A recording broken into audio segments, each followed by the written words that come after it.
My name is Omar Grey. I am from South Seattle, and I'm an athlete here at UW. I play soccer. I'm Jamaican. Something I want you to know about me is, I don't know, I love people, and I love the life I live because there's so much to it. Before we started, we talked a little bit about the spectrum of courage and how sometimes we see courage as being strong and fearless and brave, and it very much so is that, but it's also being humbled. It's also about being a person of integrity, and it's also about, I believe, surrendering. And sometimes the most courageous thing we can do is come to the end of us and surrender. Talk to me a little bit about that. How have you found yourself to be in a place of surrender, and how has that helped you? How has that encouraged you and empowered you in your life? Somebody told me once, actually not too long ago, which is funny, probably like 2 months ago.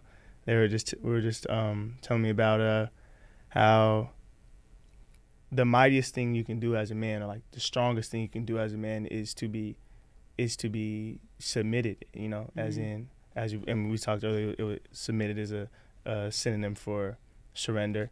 And like that's like the strongest thing you can do, because honestly, and if you think about it, it's like this kind of the posture of being surrender is almost at like a kneeling. You know what I mean? Like it's like kind of ready for service. Just realizing that it's more than you. It's more than about you. So if you're kind of in this like posture of like a kneel, you know what I mean? Your one foot's up, ready to start going, but your back's kind of hunched over, bent over for just the readiness to ground me, yes, and also to just to allow me to carry, to allow me to live. Like my back is open for, to me. I feel like if I'm under surrender, and I'm humble, and through humility, it's like I realize it's more than me. I'm not just standing like upright, walking my own lane, but I'm ready to walk with my family on my back, or I'm ready to walk with with God or with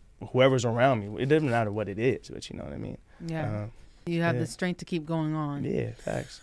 I'm curious. I mean, we talk about strength and ability and gift and surrender. What led you to play at the collegiate level? You talked about wanting to forge a career for yourself. Yeah. In soccer, coming back to soccer, what led you to say, I want to do this on the collegiate level? I want to play in college. It was just the route that was right in front of me. And I wanted to go pro, but if you be realistic about it, college was the best place to start off first, just because there was still some development that was needed. So for me, things actually came about late. I actually have like an interesting story with it. Like everybody, I played academy, so I couldn't even play high school soccer. Played for Crossfire Academy here in Redmond, and I didn't have my first offer until like December of my senior year. And that's late.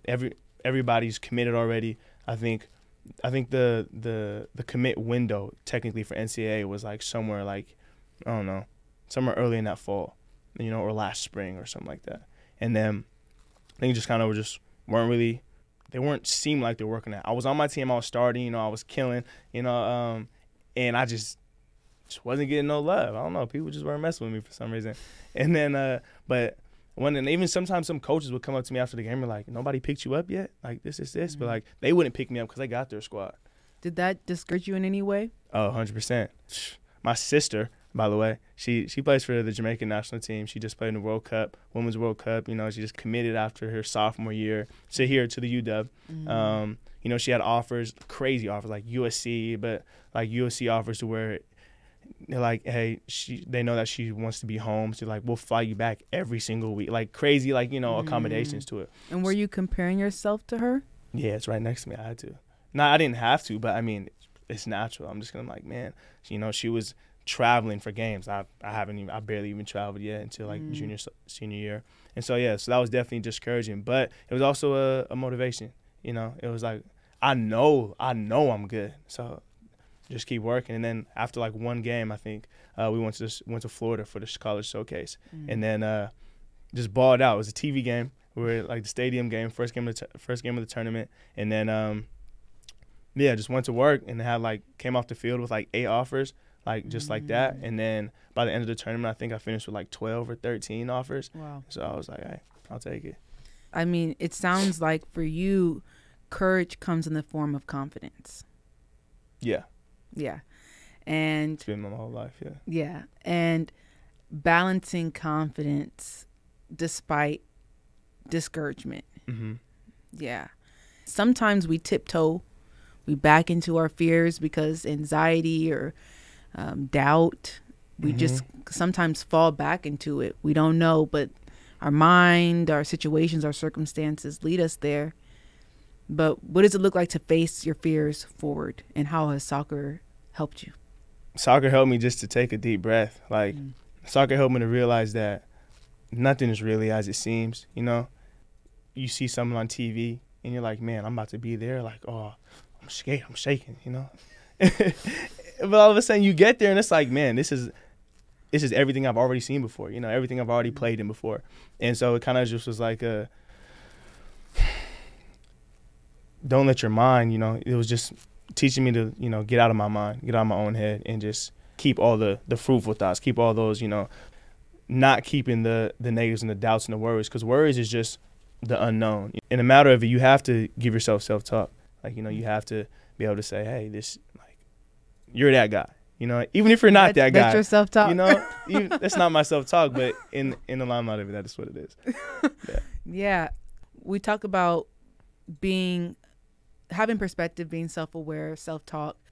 Outside of soccer, outside of the confidence, who's Omar when he walks off the field? What are you attached to? What are your attachments? And how does that help feed the positivity in your life to then go back out and use your gifts? For those of you who don't know, Omar outside of soccer is probably the most eccentric person that you would probably meet. I do everything. I love everything. I'm surprised he came inside to do this interview because he loves the outdoors. Yeah, I do. When I tell you I love to do everything, I love to do everything. Like surfing, skate. You know, I want to go hiking. I want to be in the water all the time. Have my shirt off. I want to go hike. You know what I mean? I want to do. Just everything outside. Everything, you know, I like trampolines. I'm like a big kid. If I don't do something, I won't sleep at night. So you're a doer. I'm just a doer, yeah. Like, I would rather, I don't go to parties, to be honest. I would rather, I'm an activities person. Like, I want to do something. We talked about, you know, purpose, faith, individuality, passions. What makes you more than an athlete? Oh, I guess my experiences, my experiences that, you know, kind of molded the way I think. Humility, although it was soccer that humbled me very much. Every time I was trying to be cocky about something, it went total opposite. So I just learned to be quiet. My ideas are more than, you know, the greatness on the field. You know, like my mind is so much more complex than that. My heart desires for so much more than that. You know what I mean? Even like we said, my attachments. You know, I feel like I'm relatable to almost everything because I want to do everything. Which, if that's the case, you can't just kind of label me towards only being a soccer player. You know what I mean? Soccer is truthfully just a thing I do for fun. I'm being honest with you. It's just what I do for fun. The premise of this series, More Than an Athlete, is to identify that, how people can't be boxed in. And whether you're an athlete or a waitress or a student getting ready for college, you should never just put yourself in a box. You should always think beyond that and consider your purpose and the attributes that fuel you towards that, like your confidence. Your courage disguised as confidence. Yeah. Yeah.